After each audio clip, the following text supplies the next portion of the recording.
Alors, première chose, s'assurer d'abord de la profondeur de l'eau. Donc le mieux, c'est d'y aller à pied et de sonder. Et autrement, il faut y aller tout doucement. Le filtre à air est assez haut, donc il n'y a pas de problème. Si vous avez de l'eau au niveau des phares, ça va. Mais surtout le plus doucement possible. Ne pas rentrer en force, essayez de ne pas faire une vague à ce moment-là. Vous voyez, ça passe tout seul.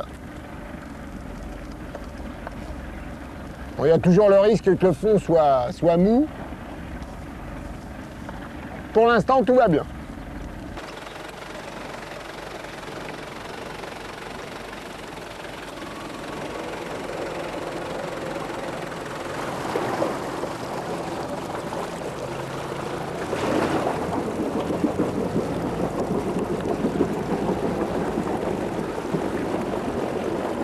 Ça va plus bien là.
Bon, petite analyse de la situation.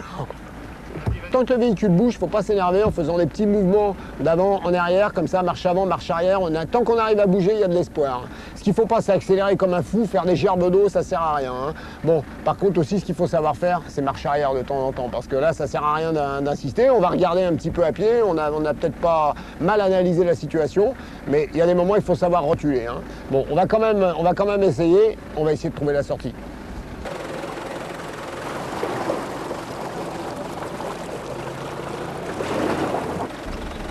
Je pense que par là, ça sera plus raisonnable.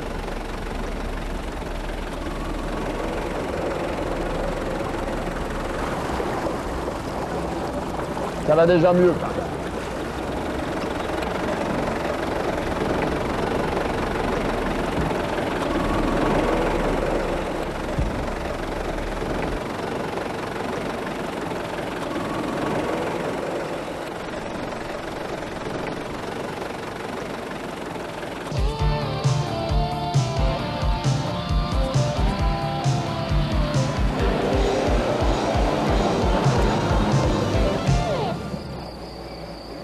Le sable, peut-être le plus grand moment, mais aussi le plus difficile.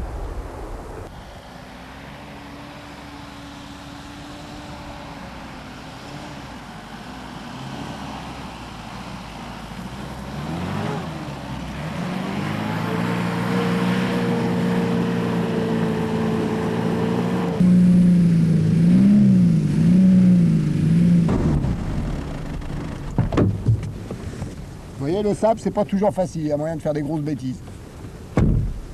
Alors, les deux plus grosses erreurs. La première, vous avez vu, vous arrivez, vous n'avez pas dégonflé les pneus. Il fallait dégonfler les pneus. Là, c'est le meilleur moyen pour se planter. Et la deuxième grosse erreur, quand vous sentez que ça n'avance plus, qu'il n'y a plus de progression, arrêtez d'accélérer. Ça ne sert à rien d'accélérer fort et de creuser. Vous avez vu, ça fait joli, il y a des grosses gerbes de sable, mais c'est fini. Donc, avant que ça soit catastrophique, arrêtez-vous et essayez de reculer.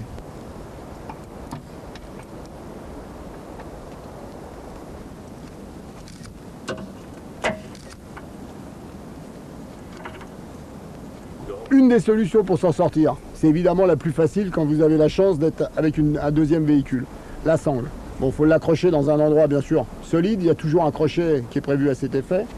Et sur la deuxième voiture, la même chose. Les choses importantes, faites attention qu'il n'y ait pas de nœud ou qu'elle ne soit pas vrillée. Donc vous la mettez le plus plat possible. Et le deuxième véhicule doit tendre la sangle avant de commencer à tracter. C'est-à-dire qu'il ne faut pas partir avec la sangle détendue parce qu'à ce moment-là, le choc sera tellement violent que la sangle va casser. Donc toujours tendre la sangle avant de commencer à chercher à tracter. Chose importante aussi, le véhicule qui vous sort doit avoir mis les petites vitesses pour ne pas fatiguer l'embrayage, pour ne pas travailler sur l'embrayage. Chose importante, une fois que la sangle est tendue, ne restez pas à côté, ça peut être dangereux si ça casse. Donc une fois que c'est tendu, éloignez-vous. Bien sûr, là, je retourne à mon véhicule et je mets la marche arrière pour aider le véhicule qui me tracte.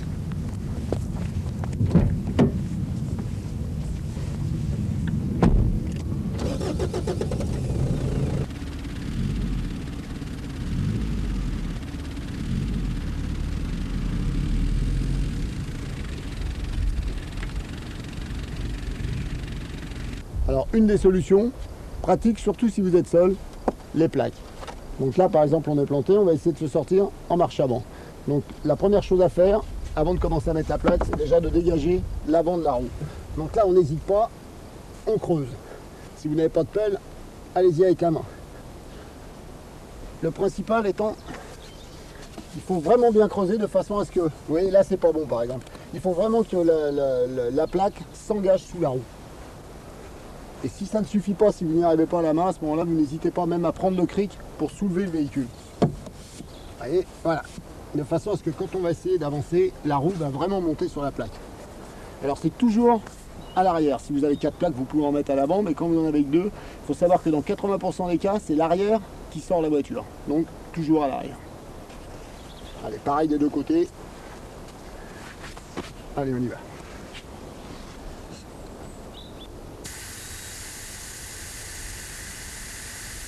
La pression moyenne d'un pneumatique sur la route, c'est aux alentours de 2 bars à froid. C'est à peu près la pression moyenne. Maintenant, quand vous voulez jouer dans le sable, vous pouvez dégonfler. Il faut dégonfler, ça vous passerait beaucoup plus facilement et vous protégerez le véhicule. La bonne pression, 1 bar 4 à peu près. Donc la valeur moyenne, 2 bars, dans le sable, 1 bar 4. Bien sûr, quand vous avez fini de jouer dans le sable, n'oubliez jamais d'aller regonfler les pneumatiques pour reprendre la route.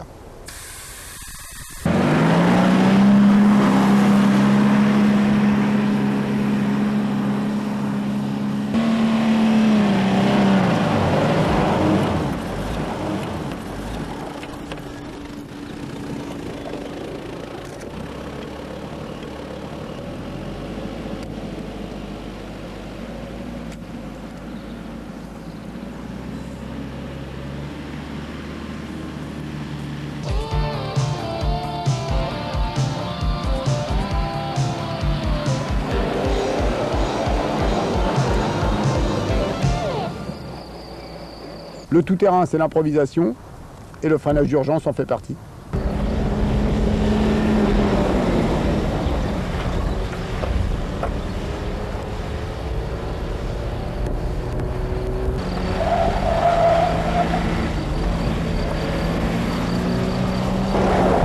Merde, j'allais tourner.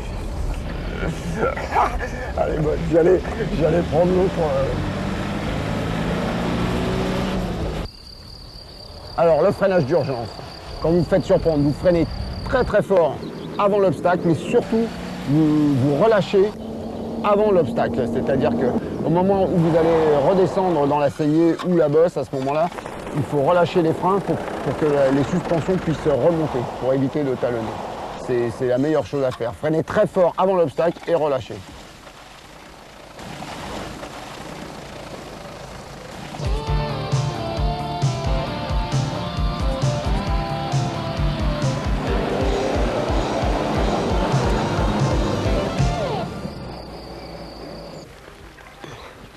Voilà, pour parler des pneumatiques, quand vous serez rendu au bout des capacités de votre véhicule, c'est parce que vous serez rendu au bout des capacités de vos pneus. Ça, c'est des pneus qui sont faits pour la route. Alors quand vraiment vous voulez en faire plus, quand vous voulez aller encore plus loin dans la boue, dans les terrains difficiles, il va falloir passer à ça. C'est-à-dire un pneu vraiment ciblé tout terrain, c'est-à-dire avec des crampons, une grosse culture. Voilà. C'est sûr que là, c'est équipé route, 80% route et 20% tout terrain. Et là, c'est l'inverse, 80% tout terrain et 20% route. Donc quand vous voulez en faire plus, n'hésitez pas, passez à ça.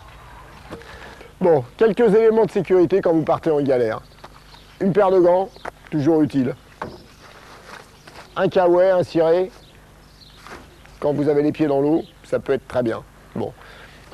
Des choses un peu plus sérieuses, un manomètre pour faire, bon, vous n'êtes pas obligé de prendre aussi gros, pour faire la pression des pneus. Ne pas hésiter à dégonfler pour aller dans le sable. On peut descendre jusqu'à 1,2 kg. Si vous voulez encore plus sérieux, des plaques de désensablage pour vraiment les conditions difficiles. Ah, un élément très très important, une vraie sangle de remorquage avec des manilles, quelque chose de costaud, de sérieux. Ça peut vous aider vous et aider les autres. Voilà, on peut toujours en rajouter, on peut mettre ce qu'on veut, des pneus spéciaux. Et bien sûr, moi, il y a mes éléments indispensables à moi, mes cannes à pêche et ma boîte de pêche.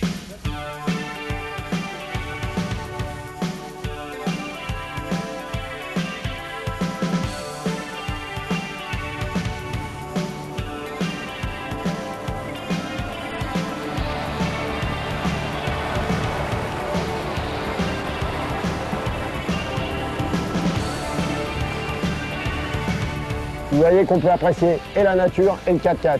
Et c'est pas indissociable, bien au contraire. Et on peut faire du 4x4 tout en respectant la nature. Et c'est ça qui est fabuleux.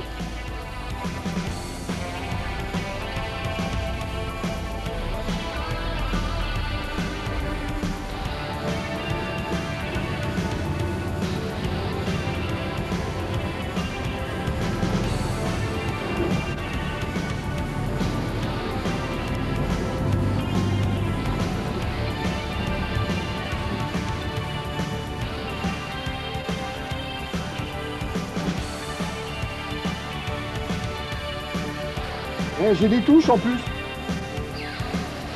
Je crois pas à ça. Je dis comme ça.